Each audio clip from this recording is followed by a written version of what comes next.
Carlos Ulberg's coach fires back at Jiri Prochazka's "mercy" claim after UFC 327 shocker. The fallout from UFC 327 continues to intensify, and it's no longer just about what happened inside the octagon. Instead, the spotlight has shifted to what was said afterward, particularly following Jiri Prochazka's controversial claim that he showed "mercy" during his title fight loss to Carlos Ulberg. Now, Ulberg's head coach Eugene Bareman has responded bluntly, and he's not buying it. The fight that changed everything.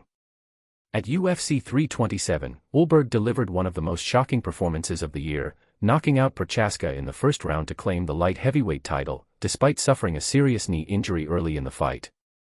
Prochazka appeared to have momentum, even targeting the injured leg, but failed to capitalize fully. That hesitation proved costly, as Ulberg landed a perfectly timed counter left hook that ended the fight instantly. The result extended Ulberg's winning streak and cemented him among the elite, but it also sparked controversy. Prochazka's "mercy" claim. Following the loss, Prochazka suggested that he held back after noticing Ulberg's injury, implying that compassion, or mercy, played a role in the outcome. He later admitted that decision may have cost him the fight, saying he didn't fully exploit Ulberg's compromised condition. While some fans viewed this as honesty, others saw it as an excuse for a missed opportunity.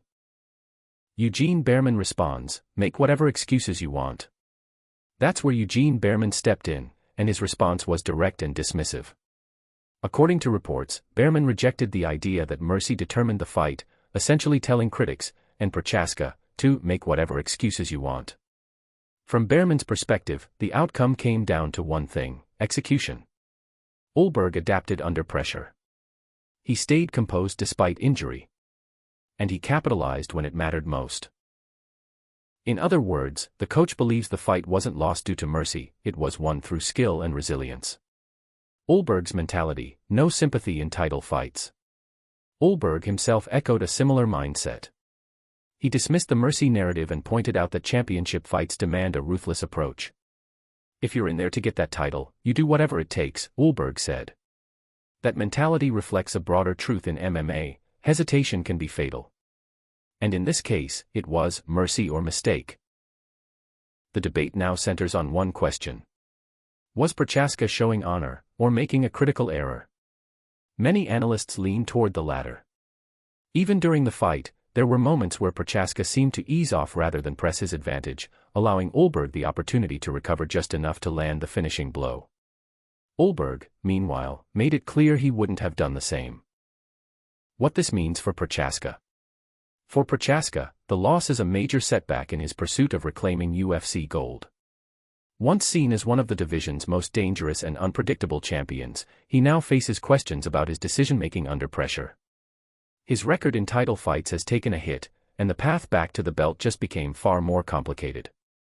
A rematch seems unlikely in the immediate future, especially with Ulberg potentially sidelined due to injury. Ulberg's rise. With a twist. While Ulberg's victory is career-defining, it comes with uncertainty. Reports suggest his knee injury could keep him out for an extended period, possibly forcing the UFC to consider an interim title. Still, his toughness and composure under extreme adversity have earned widespread respect. Winning a title on one leg. That's the kind of moment that defines champions. Final take. The mercy narrative may continue to spark debate, but Bareman's response makes one thing clear. There are no moral victories in a title fight. You either win or you don't. And at UFC 327, Carlos Ulberg did exactly what champions are supposed to do: he found a way, no matter what.